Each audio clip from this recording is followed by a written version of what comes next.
Hello बच्चों, केम छो? जय स्वामीनारायण। આપણે આલ્કેન સંયોજનોની બનાવટ ભણતા હતા, એની અંદર આપણે 4 આલ્કેન સંયોજનોની બનાવટ કમ્પ્લીટ કરી, બરાબર। તો હવે આપણે આગળ વધીશું બીજી આલ્કેન સંયોજનોની બનાવટની અંદર અસંતૃપ્ત હાઇડ્રોકાર્બનમાંથી આલ્કેન।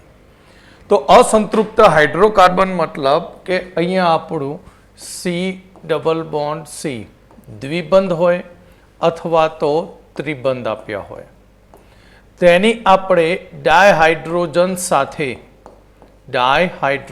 સાથે નિકલ, પેલેડિયમ કે પ્લેટિનમ, નિકલ, પેલેડિયમ કે પ્લેટિનમ જેવી સંક્રાંતિ ધાતુની હાજરીમાં જ્યારે પ્રક્રિયા કરીશું ત્યારે આ પ્રક્રિયા દરમિયાન પાયબંધ તૂટી જશે અને સરખી સંખ્યામાં બંને કાર્બન ઉપર HH ઉમેરાશે અને HH ઉમેરાવાને લીધે આપણને ત્યાં આલ્કેન નિપજ મળશે। કઈ નિપજ મળશે? આલ્કેન। આ પ્રક્રિયાની અંદર આપણે ડાયહાઇડ્રોજન વાયુ લઈએ છીએ। ડાયહાઇડ્રોજન વાયુ કે જેમાંથી આપણે H પરમાણુની જરૂર છે।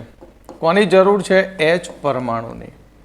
એટલે ડાયહાઇડ્રોજન વાયુ જે છે એ કઈ દ્વિબંધ ભારી ગયો અને દ્વિબંધ જોયો એટલે તૂટીને બની ગયો એવું નથી બનતું। અહીંયા આપણે જે સંક્રાંતિ ધાતુ વાપરીએ છીએ એ સંક્રાંતિ ધાતુ કે જેની પૃષ્ઠ ઉર્જા વધુ હોય છે।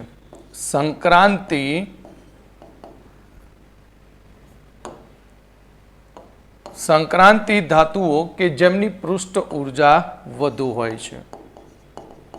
સંક્રાંતિ ધાતુ જેમની પૃષ્ઠ ઉર્જા વધુ, પૃષ્ઠ એટલે સપાટી પરની ઉર્જા, પૃષ્ઠ ઉર્જા વધુ હોય છે। એટલે જ્યારે હાઇડ્રોજન વાયુ અહીંયાથી પસાર થતો હોય ત્યારે આ સંક્રાંતિ ધાતુ તેને પોતાની તરફ આકર્ષી લે અને આકર્ષીને તેની સાથે એક બંધ જેવી રચના કરે અને તે સમયે આ જે બોન્ડ છે એ બોન્ડ શું થાય? આંશિક રીતે તૂટી જાય। એટલે સંક્રાંતિ ધાતુઓ જે છે કે જેની અંદર ડાયહાઇડ્રોજનમાં રહેલા બંધને તોડી નાખે અને બંધ તોડીને 2H પરમાણુ મુક્ત કરી અને પછી તે પાયબંધ ઉપર એટેક કરતું હોય છે। તો અહીંયા આપણે અસંતૃપ્ત હાઇડ્રોકાર્બન સંયોજનોમાંથી આલ્કેન બનાવવાની રીત, તો અહીં પ્લેટિનમ, પેલેડિયમ, નિકલ જેવી ધાતુઓની હાજરીમાં આલ્કીન અને આલ્કાઇન સંયોજનની ડાયહાઇડ્રોજન વાયુ સાથે પ્રક્રિયા કરવાથી આપણને આલ્કેન સંયોજન મળે છે।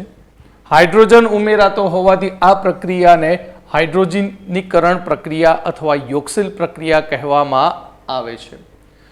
આ પ્રક્રિયાની અંદર આપણે ડાયહાઇડ્રોજન વાયુની વાત કરીએ છીએ કે ધાતુઓ ડાયહાઇડ્રોજન વાયુને પોતાની સપાટી ઉપર શું કરે? શોષે છે અને એ શોષવાને કારણે ડાયહાઇડ્રોજનમાં રહેલો HH બંધ સક્રિય થાય છે અને HH બંધ સક્રિય થવાને કારણે તે HH બંધ તૂટી જાય અને H પરમાણુ મળે છે। હવે આપણે જ્યારે પ્લેટિનમ અને પેલેડિયમ ઉદ્દીપકની વાત કરીએ તો પ્લેટિનમ અને પેલેડિયમ જેવી ધાતુની હાજરીમાં જો આપણે યોક્સિલ પ્રક્રિયા કરીએ તો આ પ્રક્રિયા ઓરડાના તાપમાને થતી હોય છે, પરંતુ જ્યારે નિકલની હાજરીમાં પ્રક્રિયા કરવામાં આવે ત્યારે ત્યાં આપણને ઊંચા તાપમાનની અને દબાણની જરૂર પડતી હોય છે। તો આપણે તેના કેટલાક ઉદાહરણો જોઈએ। તો અહીંયા એક્ઝામ્પલ તરીકે CH2 double bond CH2 ethene, ઇથિનની આપણે ડાયહાઇડ્રોજન સાથે નિકલ, પેલેડિયમ કે પ્લેટિનમની હાજરીમાં પ્રક્રિયા કરીશું તો પાયબંધ તૂટી જશે અને પાયબંધ તૂટી બંને કાર્બન ઉપર એક હાઇડ્રોજન ઉમેરાશે અને એક હાઇડ્રોજન ઉમેરાવાને લીધે નિપજ તરીકે આપણને CH3 ઇથેન નિપજ મળે। કઈ નિપજ મળશે? ઇથેન। તે જ પ્રમાણે આપણે બીજો એક આલ્કીન લઈએ, CH3 CH double bond CH2 prop 1 in અથવા તો પ્રોપિન, તેની આપણે H2 સાથે પ્રક્રિયા કરીએ ઉપર પ્રમાણે નિકલ, પેલેડિયમ કે પ્લેટિનમ तो अहींया पाइबंध तूटी जशे। पाइबंध शुं थाय? तूटे। पाइबंध तूटे माटे बंने कार्बन उपर एक एक एच उमेराय, योगशील प्रक्रिया थशे અને આપણને યોગશીલ નિપજ તરીકે CH3 CH2 બોન્ડ CH3 નિપજ તરીકે પ્રોપેન મળે છે। ત્યાર પછી CH triple bond CH ethyne, ethyne જેને કહેવામાં આવે છે એસિટિલિન। તો આ આલ્કાઇન છે। તો આલ્કાઇનની અંદર આપણે જાણીએ છીએ કે બે પાઇબંધ છે। હવે તેની નિકલ પેલેડિયમ પ્લેટિનમની હાજરીમાં પ્રક્રિયા કરીએ તો ટોટલ 4 હાઇડ્રોજન પરમાણુ મળે, જેમાંથી બંને કાર્બન ઉપર બે બે હાઇડ્રોજન પરમાણુ ઉમેરાય અને બે પાઇબંધ તૂટે અને બની જશે CH3 ઇથેન। કઈ નિપજ મળશે આપણને? ઇથેન। તે જ પ્રમાણે CH3 C triple bond CH propyne, તો પ્રોપાઇનની 2H2 નિકલ પેલેડિયમ અથવા પ્લેટિનમ ઉદ્દીપકની હાજરીમાં તેની આપણે પ્રક્રિયા કરીએ તો અહીંયા પ્રક્રિયા કરતા બંને કાર્બન ઉપર બે બે H ઉમેરાશે અને બનશે CH3 CH2 CH3 નિપજ પ્રોપેન બને। નિપજ શું બનશે? પ્રોપેન। તો આ જે ઉદ્દીપકીય હાઇડ્રેશન છે એ ઉદ્દીપકીય હાઇડ્રેશન આપણે ચક્રીય આલ્કીન માટે પણ કરી શકીએ। તો આપણે થોડુંક વધારાના કેટલાક ઉદાહરણો જોઈએ। તો એક્ઝામ્પલ તરીકે અહીંયા મેં લીધું છે સાયક્લોપ્રોપીન।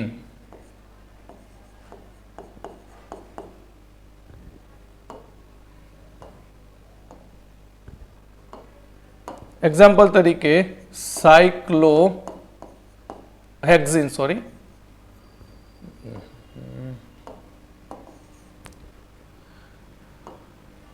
साइक्लोहेक्सिन।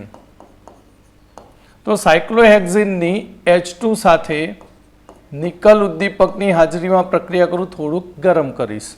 प्लेटिनम पण वापरी शकाय अने पेलेडियम पण वापरी शकाय बेटा। तो वाय केम आवुं थाय छे?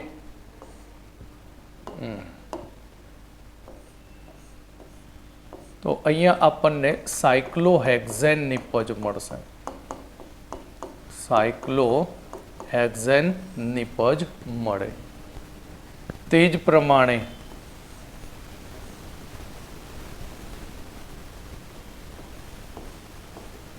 जो आ रीते आपणने इथिलिडीन साइक्लोहेक्सिन आप्યું હોય અને તેની આપણે H2 સાથે નિકલ ઉદ્દીપકની હાજરીમાં પ્રક્રિયા કરવાનું કહે અને માત્ર 1 મોલ લેવાનો હોય। કેટલો મોલ?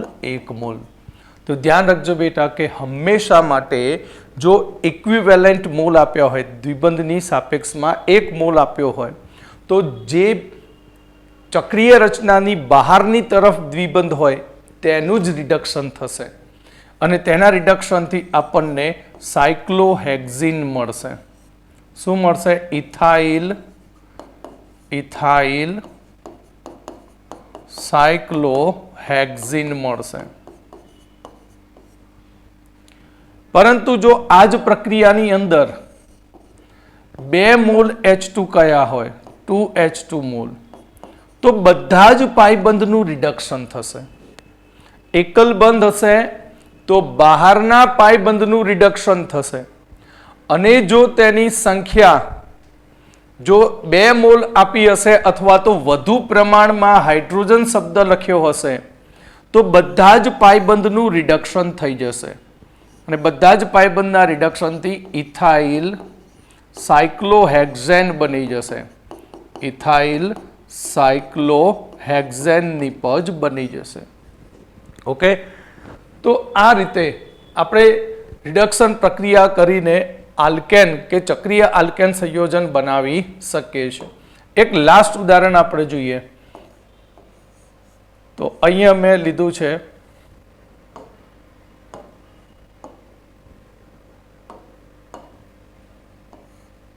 તો અહીંયા બેન્ઝીન, બેન્ઝીન ઉપર વાય કેમ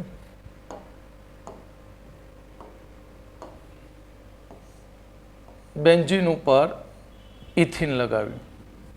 હવે આનું બે કન્ડિશનમાં આપણે રિડક્શન જોવાનું. કેટલી કન્ડિશનમાં? બે કન્ડિશનમાં. અહીંયા તમને લખે છે 1 મોલ H2 નિકલ ઉદ્દીપકની હાજરીમાં હીટ કરીએ, અને અહીંયા એક્સિસમાં H2 નિકલ ઉદ્દીપકની હાજરીમાં હીટ કરીએ તો કઈ નિપજ મળે? તો 1 મોલ લેવાથી આપણને ઇથાઇલ બેન્ઝીન નિપજ મળશે. 1 મોલ લેવાથી આપણને ઇથાઇલ બેન્ઝીન નિપજ મળે. Ethyl benzene. ઓકે બેટા. ત્યાર પછી જો એક્સિસમાં લીધું હશે તો બધા જ પાયબંધનું રિડક્શન થઈ જશે અને નિપજ ઇથાઇલ સાયક્લોહેક્ઝીન મળશે. ઇથાઇલ સાયક્લોહેક્ઝેન નિપજ મળે છે. તો આ હતી અસંતૃપ્ત હાઇડ્રોકાર્બન સંયોજનોમાંથી આલ્કેન મેળવવા માટેની રીત. હવે આપણે બીજી જોઈશું આલ્કાઇલ હેલાઇડ સંયોજનમાંથી આલ્કેન. તો આલ્કાઇલ હેલાઇડ સંયોજનમાંથી આલ્કેન મેળવવા માટે અહીંયા આપણે સક્રિય ધાતુ લઈએ છીએ, સંક્રાંતિ ધાતુઓ, અને એ સંક્રાંતિ ધાતુઓની સાંદ્ર HCl સાથે પ્રક્રિયા કરતા ત્યાં હાઇડ્રોજન વાયુ મુક્ત થાય અને તે મુક્ત થતા હાઇડ્રોજન વડે અહીં હેલાઇડનું વિસ્થાપન થાય છે અને તે વિસ્થાપનથી આલ્કેન મળે. એટલે આ પ્રક્રિયાની અંદર સિમ્પલ રીતે આપણે ઝીંક ધાતુ લઈએ છીએ. તો આલ્કાઇલ હેલાઇડની ઝીંક અને મંદ હાઇડ્રોક્લોરિક એસિડ વડે પ્રક્રિયા કરતા આલ્કેન મળે છે. આ પ્રક્રિયામાં હાઇડ્રોજન ઉમેરાતો હોવાથી આ પ્રક્રિયાને આપણે રિડક્શન પ્રક્રિયા પણ કહી શકીએ છીએ. આ પ્રક્રિયા ફ્લોરાઇડ સંયોજનો માટે થતી નથી. આ પ્રક્રિયા તમે ફ્લોરોમિથેન, ફ્લોરોઇથેન લો તો તેના માટે આ પ્રક્રિયા થતી નથી. તો આ પ્રક્રિયાની અંદર આપણે આલ્કાઇલ હેલાઇડ લઈએ છીએ RX, આલ્કાઇલ હેલાઇડ. આલ્કાઇલ હેલાઇડની અંદર જ્યારે ઝીંક અને તેની ઉપર HCl ઉમેરીએ છીએ ત્યારે તમે જાણો છો કે ધાતુની એસિડ સાથે રિએક્શન થાય તો તે રિએક્શનથી ZnCl2 બનશે અને હાઇડ્રોજન વાયુ મુક્ત થશે. તો આ મુક્ત થતો હાઇડ્રોજન જે છે એને આપણે 2H તરીકે લખીએ આ રીતે, અને 2H માંથી 1H X નું વિસ્થાપન કરશે અને RH પ્લસ છૂટું પડી જશે HX, અને આ રીતે આપણને આલ્કેન નિપજ મળે છે. જ્યાં X તરીકે શું હોઈ શકે? X તરીકે હોઈ શકે Cl, Br કે I, પણ F હોતું નથી. એક્ઝામ્પલ તરીકે CH3Cl ક્લોરોમિથેન,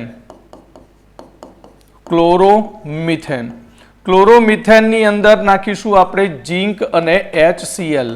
તો ઝીંક HCl વડે રિએક્શન થાય અને ત્યાં હાઇડ્રોજન વાયુ મળશે અને તે H વડે Cl નું વિસ્થાપન થશે અને CH3 માંથી CH4 પ્લસ HCl બનશે અને નિપજ બની જશે મિથેન. એક્ઝામ્પલ તરીકે આપણે બીજું ઉદાહરણ લઈએ કે CH3CH2Br બ્રોમો ઇથેન. તો બ્રોમો ઇથેનની આપણે પ્રક્રિયા કરીએ ZnHCl વડે. તો ZnHCl સાથે પ્રક્રિયા કરો, હાઇડ્રોજન અંદર એન્ટ્રી મારશે અને બની જશે CH3CH3 પ્લસ HBr અને નિપજ ઇથેન મળે છે. નિપજ શું મળશે? ઇથેન મળે. ક્લિયર? તો આ હતી આલ્કાઇલ હેલાઇડમાંથી આલ્કેન મેળવવા માટેની રીત. પરંતુ ફ્લોરાઇડ હોય તો તેના માટે આ રીત વાપરી શકતા નથી. તો આગળ વધીશું આલ્કેન સંયોજનોના ભૌતિક ગુણધર્મો. ભૌતિક ગુણધર્મની અંદર શરૂઆતનું મિથેન, ઇથેન, પ્રોપેન, બ્યુટેન અને પેન્ટેન. આ જે 5 આલ્કેન છે તે રંગવિહીન, વાસવિહીન અને વાયુ સ્વરૂપે હોય છે. ત્યાર પછી હેક્ઝેનથી સ્ટાર્ટ કરીને C18 સુધીના આલ્કેન રંગવિહીન, વાસવિહીન અને પ્રવાહી સ્વરૂપે હોય છે. અને 18 થી વધુ કાર્બન ધરાવતા આલ્કેન એ ઘન સ્વરૂપે એટલે કે મીણ જેવા વેક્સ જેવા ઘન સ્વરૂપે હોય છે. અહીં આલ્કેન સંયોજનો એ પેરેફિન જેવા નિષ્ક્રિય હોય છે, એટલે કે તે એસિડ, બેઝ, સક્રિય ધાતુઓ કે ઓક્સિડેશન કરતા, રિડક્શન કરતા કોઈની સાથે તે પ્રક્રિયા આપતા નથી. આલ્કેન કે જે પેરેફિનના જેવો નિષ્ક્રિય પદાર્થ છે, જેથી તે એસિડ સાથે, બેઝ સાથે ઓક્સિડેશન કરતા, રિડક્શન કરતા સક્રિય ધાતુઓ કોઈની સાથે તે પ્રક્રિયા આપતો નથી. અહીં આલ્કેનની જો આપણે સૂર્યપ્રકાશના પારજાંબલી કિરણોની હાજરીમાં અથવા તો 573 કેલ્વિનથી ઊંચા તાપમાને તેની પ્રક્રિયા કરવામાં આવે તો મુક્ત મૂલક પ્રક્રિયા થાય છે, જેના વિશે આપણે આગળ ડીપમાં જોઈશું. તો કેટલા ગુણધર્મો થયા? 5. પહેલો ગુણધર્મ 1 થી 5 કાર્બન ધરાવતા આલ્કેન રંગવિહીન, વાસવિહીન વાયુ સ્વરૂપે, 6 થી 18 કાર્બન જે છે તે રંગવિહીન, સ્વાદવિહીન, વાસવિહીન અને તે પ્રવાહી સ્વરૂપે, અને C18 થી વધુ કાર્બન હોય તો તે બધા મીણ એટલે કે વેક્સ જેવા હોય છે. આલ્કેન એ પેરેફિન જેવું નિષ્ક્રિય છે, માટે તે એસિડ, બેઝ, ઓક્સિડેશન કરતા, રિડક્શન કરતા સક્રિય ધાતુઓ કોઈની સાથે સહેલાઈથી પ્રક્રિયા આપતા નથી. પરંતુ જો આલ્કેનની સૂર્યપ્રકાશમાંના પારજાંબલી કિરણની હાજરીમાં અથવા તો 573 થી લગભગ 773 કેલ્વિન તાપમાનની વચ્ચે જો પ્રક્રિયા કરીએ તો ત્યાં મુક્ત મૂલક પ્રક્રિયા થતી હોય છે.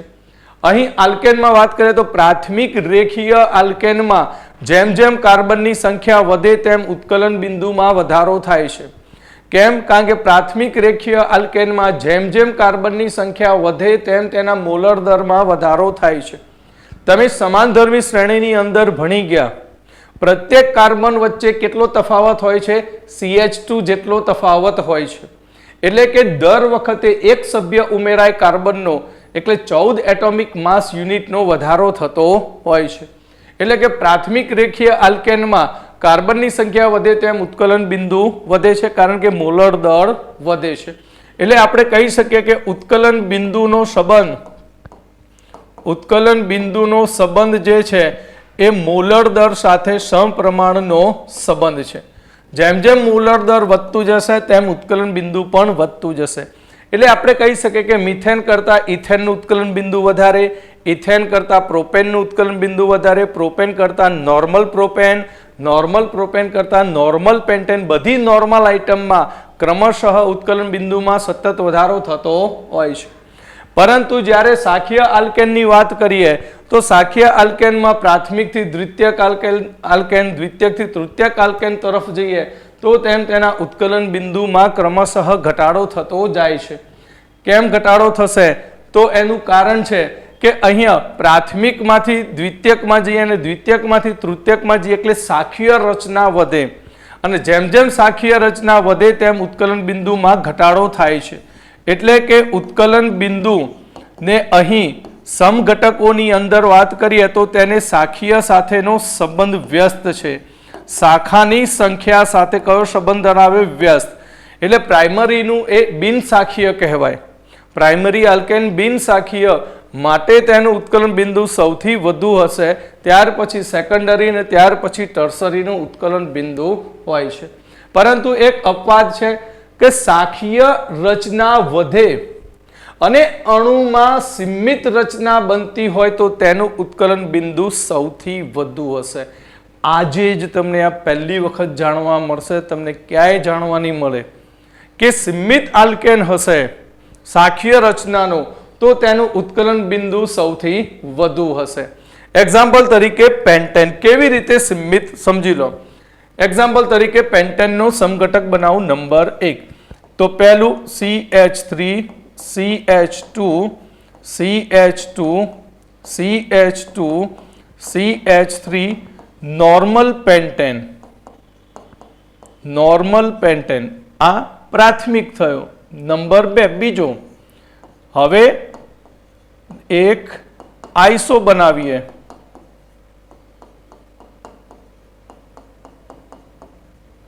તો આઈસોપેન્ટેન.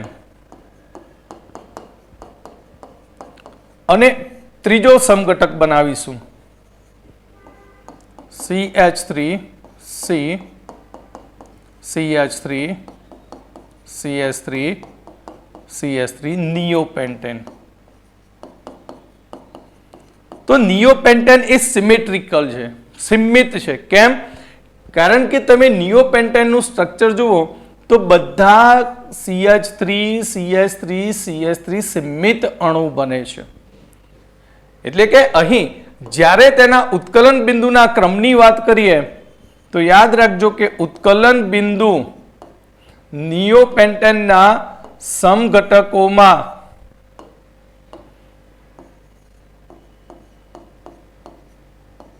ઉત્કલન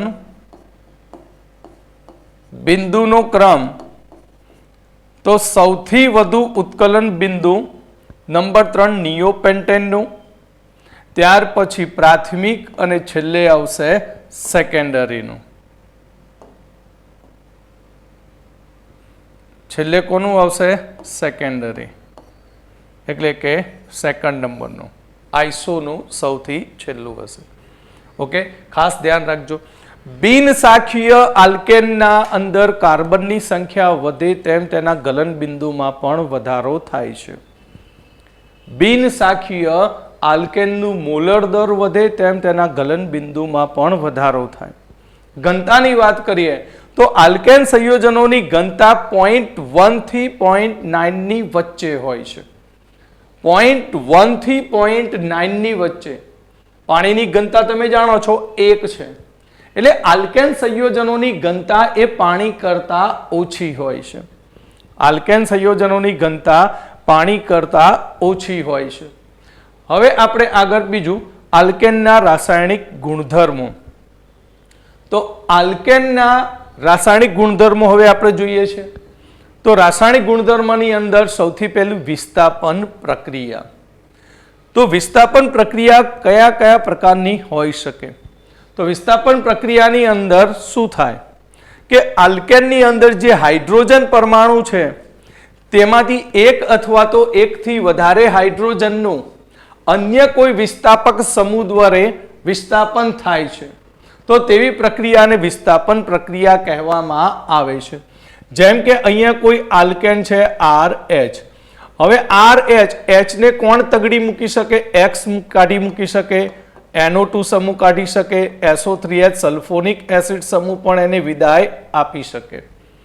અને H ના સ્થાન ઉપર જોડાઈ જાય એટલે RX બની જાય, RNO2 બની શકે, RSO3H બની શકે. તો આ બધી પ્રક્રિયાઓને કહેવાય વિસ્થાપન પ્રક્રિયા કહેવામાં આવે છે. આલ્કેન સંયોજનમાં એક અથવા તો વધુ હાઇડ્રોજન પરમાણુનું વિસ્થાપન હેલોજન નાઇટ્રોસલ્ફોનિક એસિડ વડે થાય. તો આવી પ્રક્રિયાને વિસ્થાપન પ્રક્રિયા કહેવામાં આવે છે. પરંતુ જ્યારે નિમ્ન આલ્કેનની વાત કરીએ, નિમ્ન મતલબ મિથેનની વાત કરીએ, તો મિથેન માટે નાઇટ્રેશન કે સલ્ફોનેશન પ્રક્રિયા થતી નથી. કાગળ ઉપર આ રીતે લખવું હોય તો લખી શકાય, પણ પ્રેક્ટિકલી મિથેનનું નાઇટ્રેશન કે સલ્ફોનેશન થતું નથી. તો ફર્સ્ટ આપણે હેલોજિનેશન જોઈશું. હેલોજિનેશનની અંદર આલ્કેનની એટલે કે મિથેનની ક્લોરીન સાથે સૂર્યપ્રકાશમાંના પારજાંબલી કિરણની હાજરીમાં અથવા તો 573 થી 773 કેલ્વિન તાપમાને ક્લોરીન સાથે પ્રક્રિયા કરવામાં આવે તો મિથેનમાંના H નું ક્રમશઃ Cl વડે વિસ્થાપન થાય છે અને આપણને જુદી જુદી ક્લોરોમિથેન નિપજો મળે છે. તો મિથેનની આપણે ક્લોરીન સાથે મિથેન એટલે કે CH4, ધ્યાન રાખજો, CH4 મિથેન. તો મિથેનની આપણે ક્લોરીન સાથે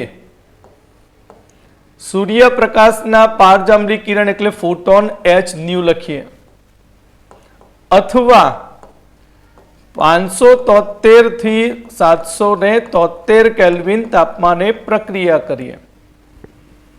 Cl નો માત્ર એક જ મોલ લીધો હોય. કેટલો મોલ? એક જ. તો એક મોલ લીધો હોય તો Cl વડે આનું વિસ્થાપન થઈ જાય અને H નીકળી જશે, Cl પ્લસ HCl દૂર થશે અને ક્લોરોમિથેન નિપજ મળે. પરંતુ જો વધુ પ્રમાણમાં હોય તો, જો ક્લોરીન વધુ હોય તો ક્લોરોમિથેનમાંથી પણ H નું પાછું ક્રમશઃ વિસ્થાપન થતું જશે. એટલે કે અહીંયા CH3Cl ફરીથી Cl2, હવે ફરીથી ઉપરની જ કન્ડિશન, તો Cl દ્વારા ફરીથી એક H નું વિસ્થાપન અને CH2Cl2 પ્લસ HCl નિપજ બની જશે ડાયક્લોરોમિથેન. નિપજ મળશે ડાયક્લોરોમિથેન. ફરીથી CH2Cl2 પ્લસ Cl2 સૂર્યપ્રકાશના પારજાંબલી કિરણની હાજરીમાં ફરીથી H ઉપર એટેક માટે CH હવે રહેશે ફક્ત શું એક જ H, CH અને Cl3 પ્લસ HCl. એટલે અહીંયા આપણને ટ્રાયક્લોરોમિથેન મળશે અને ટ્રાયક્લોરોમિથેનને જ ક્લોરોફોર્મ કહેવામાં આવે છે. અને ક્લોરોફોર્મ જેનો ઉપયોગ દર્દીને બેભાન કરવા માટે, જેને કહેવાય નિશ્ચેતક તરીકે તેનો ઉપયોગ થાય છે. હજી પણ H છે તો ફરીથી CHCl3 ટ્રાયક્લોરોમિથેન, તો ફરીથી Cl2 સૂર્યપ્રકાશના પારજાંબલી કિરણ Cl વડે ફરીથી H નું વિસ્થાપન, તો CCl4 બની જશે પ્લસ HCl અને નિપજ ટેટ્રાક્લોરોમિથેન. ટેટ્રાક્લોરોમિથેન यानी कार्बन टेट्राक्लोराइड बनશે. શું બનશે? Carbon tetrachloride. તો ક્લિયર આટલા સુધી સમજણ પડી. તો Cl વડે ક્રમશઃ એક એક H નું શું થશે? વિસ્થાપન થશે. તમને પરીક્ષાની અંદર નીટમાં આમાંથી અલગ રીતે ક્વેશ્ચન પૂછી શકે. કેવી રીતે? તો સમજો કે તમને કહે કે મિથેનમાંથી ડાયક્લોરોમિથેન બનાવો. મિથેનમાંથી શું બનાવવાનું? ડાયક્લોરોમિથેન. તો તમારે પહેલો કયો માર્ગ પકડવો પડે? તો ડાયક્લોરોમિથેન શામાંથી બન્યું? ક્લોરોમિથેનમાંથી. તો ફર્સ્ટ તમારે મિથેનમાંથી ડાયક્લોરોમિથેન બનાવવાનું. તો ડાયક્લોરોમિથેન બનાવવા માટે મિથેનમાંથી ક્લોરોમિથેન અને પછી ક્લોરોમિથેનમાંથી ડાયક્લોરોમિથેન. એટલે અહીંયા એક્સરસાઇઝ માટે થોડાક પરિવર્તન લખવું. આને શું કહેવાય? કન્વર્ઝન, એટલે કે પરિવર્તન. એટલે આપણે કહીએ કે મિથેનમાંથી ડાયક્લોરોમિથેન બનાવો. તો પહેલા મિથેનમાંથી ક્લોરોમિથેન બનાવો, ક્લોરોમિથેનમાંથી ડાયક્લોરોમિથેન. ત્યાર પછી બીજું તમને એમ કહે કે ક્લોરોમિથેનમાંથી ક્લોરોફોર્મ, ક્લોરોમિથેનમાંથી ક્લોરોફોર્મ બનાવો તો પણ આવડે. તો ક્લોરોફોર્મ એટલે શું? ક્લોરોફોર્મ એટલે CHCl3. શામાંથી બનાવવાનું? ક્લોરોમિથેનમાંથી. તો અહીંયા આપણું ક્લોરોમિથેન છે તો ક્લોરોમિથેનમાંથી ફર્સ્ટ બનાવીશું ડાયક્લોરોમિથેન અને એ ડાયક્લોરોમિથેન બનાવ્યા પછી બનશે ટ્રાયક્લોરોમિથેન. નંબર 3, ડાયક્લોરોમિથેનમાંથી બધું જ પરિવર્તન 2 સ્ટેપમાં જ બને. ફર્સ્ટ સ્ટેપ અને બીજું એરો બને એટલે સેકન્ડ સ્ટેપ. જેટલા એરો એટલા એના સ્ટેપ કહેવાય. તો ડાયક્લોરોમિથેનમાંથી કાર્બન ટેટ્રાક્લોરાઇડ,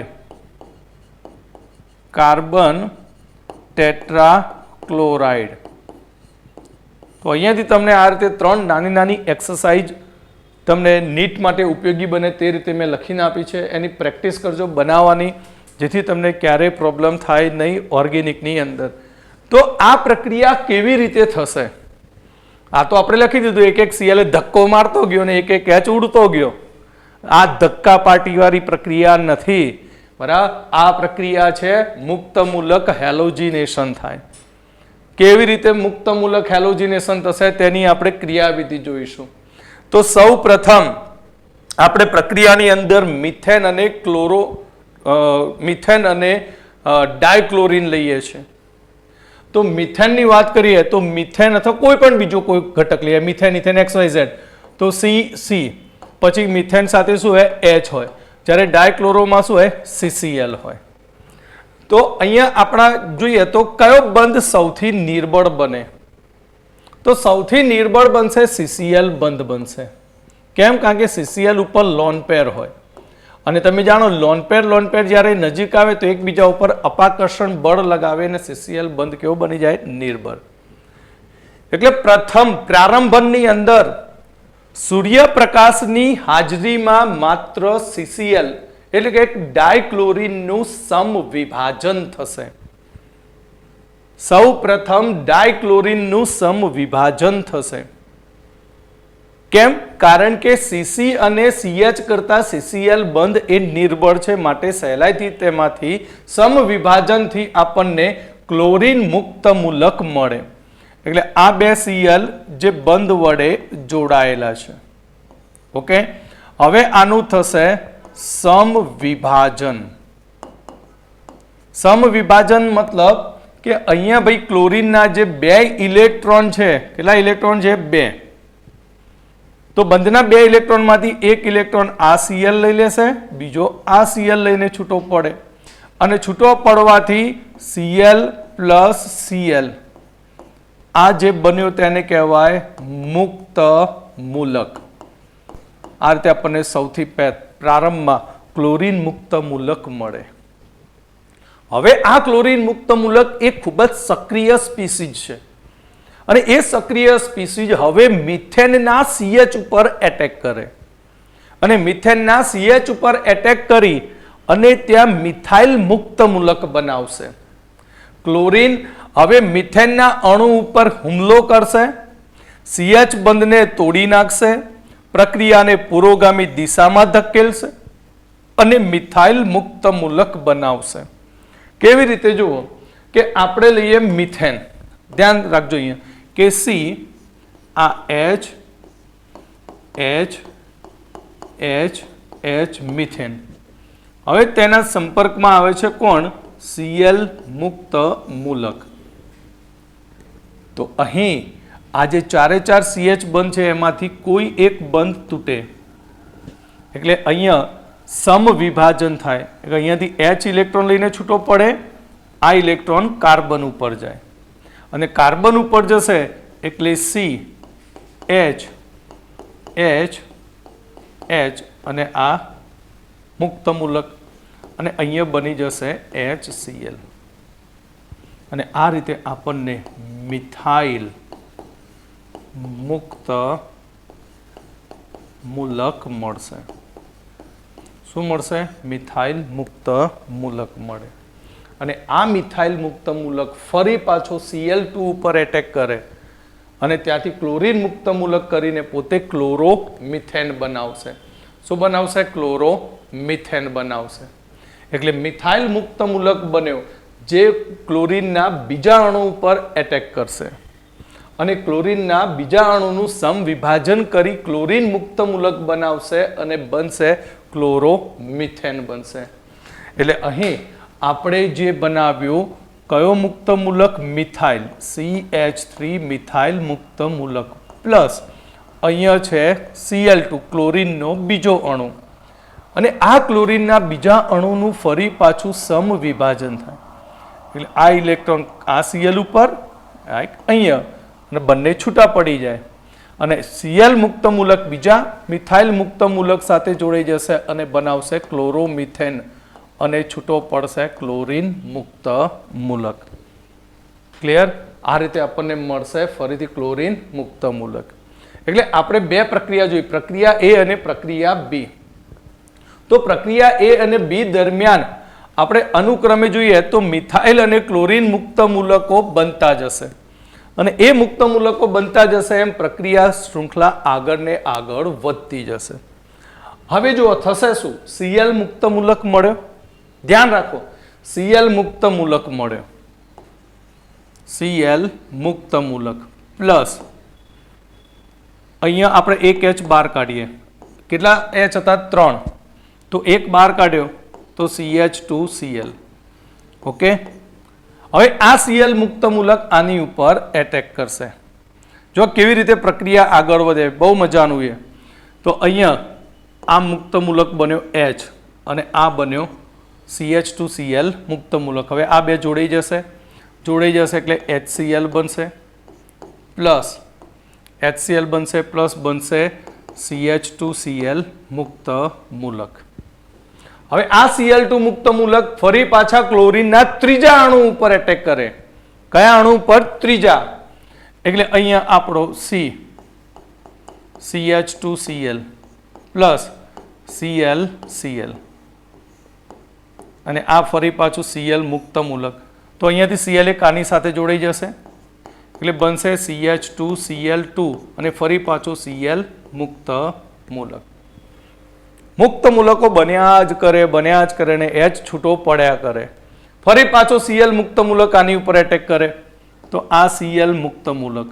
હવે જો કેટલા H છે તો એક H બહાર કાઢી દઉં તો CHCl અને અહીંયા ફરી પાછું સમવિભાજન થશે એટલે ફરી પાછો HCl બનશે પ્લસ ફરી પાછો અહીંયા 2Cl જો સોરી બરાબર અને બનશે CH2. આ રીતે મુક્ત મૂલક બને. તો આ રીતે મુક્ત મૂલકો બનતા જ જશે અને ધીમે ધીમે ક્રમશઃ એક Hનું મિથેનમાંથી વિસ્થાપન થશે. પછી બનશે ક્લોરોમિથેન, ડાયક્લોરોમિથેન, પછી આગળ ફરીથી પ્રક્રિયા કરે તો ટ્રાયક્લોરોમિથેન અને ટેટ્રાક્લોરોમિથેન મળશે. તો અહીંયા પ્રક્રિયા ઘણા લાંબા સમય સુધી ચાલે ત્યારે પ્રક્રિયા મિશ્રણની અંદર આપણને ઘણા બધા મુક્ત મૂલકો મળે. આપણે તો ખાસ મુક્ત મૂલક કયો જોવાનો? ક્લોરીન મુક્ત મૂલક અને મિથાઇલ મુક્ત મૂલક. તો પ્રક્રિયાનું સમાપન કેવી રીતે થાય? તો પ્રક્રિયાનું સમાપન થવાની શક્યતા 3 સ્ટેપ છે. 3 સમીકરણ બની શકે. કેટલા બની શકે? 3. તો પહેલું આપણું જે મુક્ત મૂલક હતું તેમાં કયા મુક્ત મૂલકો બને? Cl અને બીજો મેજર કયો? મિથાઇલ. હવે આમની સંખ્યા 1 2 ના હોય, લાખો કરોડોની સંખ્યામાં મુક્ત મૂલકો બન્યા હોય અને બધા કેવા છે? સક્રિય છે. એટલે સપોઝ કોઈ Cl મુક્ત મૂલકના સંપર્કમાં Cl આવી જાય તો Cl મુક્ત મૂલકના સંપર્કમાં Cl આવી જાય તો ફરી પાછો બનાવી દેશે ડાયક્લોરીન બનાવી દેશે. સપોઝ એવું બને કે મિથાઇલ મુક્ત મૂલકના સંપર્કમાં મિથાઇલ મુક્ત મૂલક પણ આવી જાય તો આડ પેદાશ તરીકે અહીં આ પ્રક્રિયાની અંદર આડ પેદાશ તરીકે તમને ઇથેન પણ મળી શકે. આડ પેદાશ તરીકે શું મળશે? ઇથેન. MCQ માટે ખાસ ધ્યાન રાખજો, નીટની એક્ઝામમાં પૂછી શકે. મિથેનનું મુક્ત મૂલક હેલોજિનેશન કરતા કઈ આડ પેદાશ મળે છે? તો ઇથેન. એવું પણ બની શકે કે CH3 પ્લસ અહીંયા Cl મુક્ત મૂલક અને તે જોઈન્ટ થઈ અને બનાવશે CH3Cl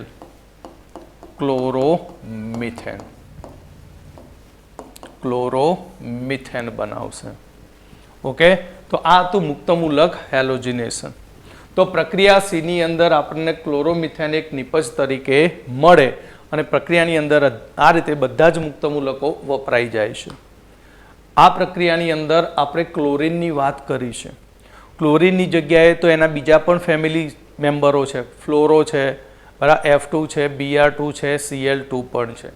તો આલ્કેન સંયોજનોની આ મુક્ત મૂલક હેલોજિનેશન પ્રક્રિયામાં હેલોજન પ્રક્રિયાનો વેગ Cl2 માટે સૌથી ફાસ્ટ છે, પછી Br2, પછી I2 માટે છે. કેમ?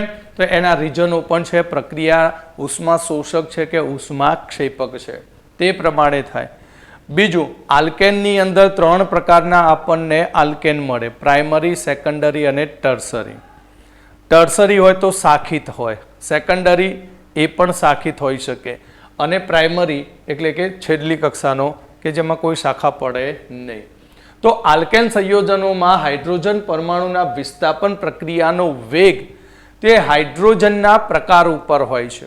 તૃતીયક હાઇડ્રોજન હોય તો તેની ઝડપી થાય, દ્વિતીયકની તેનાથી ધીમી થાય, અને પ્રાથમિક માટે આ પ્રક્રિયા એ ઘણી ધીમી પ્રક્રિયા થતી હોય છે.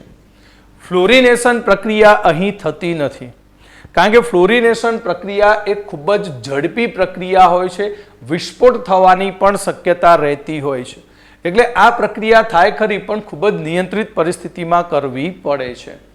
અહીં આયોડિનેશનની વાત કરીએ તો આયોડિનેશન પ્રક્રિયા એ ખૂબ જ ધીમી છે અને પ્રતિવર્તી પ્રક્રિયા છે. કારણ કે આયોડિનેશન પ્રક્રિયામાં તમે જુઓ, ક્લોરીન સાથે પ્રક્રિયા કરી તો દરેક વખતે HCl છૂટો પડ્યો હતો, જ્યારે આયોડિન સાથે I2 સાથે પ્રક્રિયા કરીએ તો HI બને, અને HI ઓર્ગેનિક કેમિસ્ટ્રીનો સૌથી ડેન્જરમાં ડેન્જર રિડક્શન કરતા, ગમે તે હોય એનું સીધું આલ્કેનમાં જ કન્વર્ઝન કરી દે. એટલે અહીં HI બને છે અને એ HI પ્રબળ રિડક્શન કરતા છે, અને એનું HI માંથી ફરી પાછું I2 બને ને I2 બની અને આલ્કેન પાછો મળે. તો અહીં આ પ્રક્રિયાને પુરોગામી દિશામાં આયોડિનેશન પ્રક્રિયાને ધકેલવા માટે ઉત્પન્ન થતા રિડક્શન કર્તાને ડિસ્ટ્રોય કરવો પડે, નાશ કરવો પડે. તો રિડક્શન કર્તાને કોણ કાપી શકે? ઓક્સિડેશન કર્તા. તો રિડક્શન કર્તાનો નાશ કરવા માટે ત્યાં આપણે પ્રબળ ઓક્સિડેશન કરતા જેમ કે નાઇટ્રિક એસિડ ઉમેરી શકીએ છીએ, અથવા તો આયોડિક એસિડ વાપરી શકાય, અને આ ઓક્સિડેશન કર્તાનો ઉપયોગ કરીને HI નો આપણે નાશ કરી શકીએ છીએ. તો જેમ કે મિથેનની જ્યારે I2 સાથે પ્રક્રિયા કરીએ તો આ રિવર્સેબલ પ્રક્રિયા બને આ રીતે, અને આયોડોમિથેન પ્લસ HI, પણ HI સ્ટ્રોંગ રિડક્શન કરતા છે, ફરીથી મિથાઇલ આયોડાઇડનું રિડક્શન કરીને મિથેન બનાવી દે. તો આજે HI બન્યો એ HI નો નાશ કરવો પડે, એને I2 માં કન્વર્ઝન કરવું પડે. તો આયોડિક એસિડ લઈએ અને 5 મોલ HI સાથે બેલેન્સ કરીએ તો 3I2 પ્લસ 3H2O, અને આ રીતે પ્રક્રિયાને આપણે આગળ પુરોગામી દિશામાં ધકેલી શકીએ છીએ. અહીં નોંધ યાદ રાખજો કે બ્રોમિનેશન અને આયોડિનેશનની પ્રક્રિયા ઉષ્માક્ષેપક પ્રક્રિયા છે.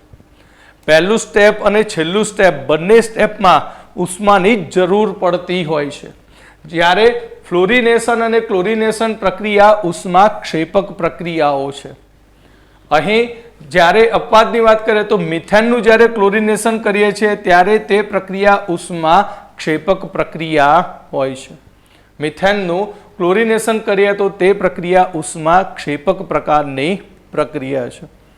તો હવે આપણે બાકીના રાસાયણિક ગુણધર્મો નેક્સ્ટ લેક્ચરમાં લઈશું.